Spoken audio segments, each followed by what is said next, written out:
Quand j'étais môme, ma musculature imposait le respect, j'avais un charisme incroyable, je faisais régner la terreur dans la cour de récré, mes camarades au collège m'offraient de même leur goûter par anticipation pour éviter que je leur pète le nez, et j'ai mis du temps à mettre des mots là-dessus, mais à chaque fois que je décollais ma semelle de leur visage, je ressentais voilà comme une gêne, une sorte de jalousie. Au plus profond de moi, je voulais, comme eux, être une putain de victime. Je pense que vous connaissez aussi ce sentiment de donner, donner, mais ne jamais recevoir. J'aurais tellement aimé me prendre des coups, moi aussi. Alors j'ai travaillé mon mindset, j'ai commencé à relâcher les épaules, à voûter le dos, à fragiliser ma voix. Et aujourd'hui, après énormément de travail, ça y est, je peux dire que je suis une grosse victime.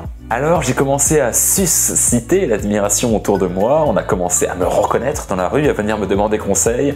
Coach, comment vous faites pour imposer aussi peu le respect? Coach, comment on fait pour être exclu d'un groupe? Coach, vous êtes si peu charismatique. Coach, coach, coach. Alors aujourd'hui, j'ai décidé de vous faire profiter de mon expertise et de vous dévoiler 3 conseils, 3 astuces, 3 clés, 3 secrets pour devenir le plus fragile possible. La première astuce, ça va être de vous inscrire dans un club de sport collectif. Alors, je vous vois venir, je vous vois déjà m'insulter, continuez, j'adore ça. Mais écoutez-moi quand même, car ce n'est pas ce que vous croyez. Non, je ne vous conseille pas de faire du sport, non, je ne veux pas faire de vous des athlètes.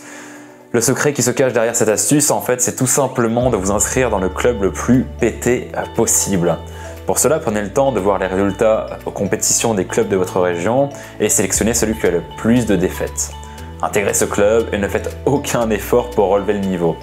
Participez aux compétitions, acceptez de vous prendre des raclées et vous allez très vite sentir votre taux de testostérone chuter, résultat du monticule de vos roustes quotidiennes. Les gens de votre entourage vont commencer à s'éloigner de vous, personne n'a envie de traîner avec quelqu'un qui pue la défaite, et vous-même, vous allez finir par porter l'échec sur vous, et donc à vous fragiliser. Pour la deuxième astuce, je vais d'abord vous raconter un petit peu ma vie, si vous n'êtes pas content, si ma vie ne vous intéresse pas, sachez qu'il est toujours possible pour vous d'aller vous faire voir chez les Grecs. Voilà, alors en fait, c'était il y a quelques années, j'avais encore un travail, je m'occupais des petits déjeuners dans un hôtel, et un matin, un client m'a demandé où se trouvaient les pots de confiture. Alors j'étais déjà une bonne victime à l'époque, alors je lui ai montré où étaient les confitures sans discuter, à la suite de quoi il m'a dit: merci beaucoup, désolé de vous avoir dérangé, je ne suis pas encore bien réveillé. Spontanément, je lui ai répondu: moi non plus, je suis pas bien réveillé, je me suis mis une grosse race hier soir pour oublier à quel point ce taf me fait chier. Là, il m'a regardé un petit peu bizarrement, il est parti, et le lendemain, j'ai reçu une lettre de licenciement. En fait, le client, ce bâtard, c'était le petit-fils du patron. En plus du plaisir d'avoir perdu mon travail et d'accéder au chômage, j'avais appris une leçon. Pour être une bonne victime, il faut provoquer la victimisation. Se tirer des balles dans le pied, rôter devant ses beaux-parents, aller au supermarché sans son portefeuille, aller à un premier date en chemisette. Soyez constant, soyez persévérant et à force d'insultes, de remarques désobligeantes, vous deviendrez naturellement fragile. Alors si malgré les 2 précédentes astuces, vous n'êtes toujours pas parvenu à devenir une grosse victime, que c'est trop compliqué pour vous, que vous êtes une grosse merde, voici pour vous mon dernier conseil. En fait, ça va être tout simplement de vous démerder. Vous savez, moi j'ai pas que ça à foutre de vous aider, vous êtes grand.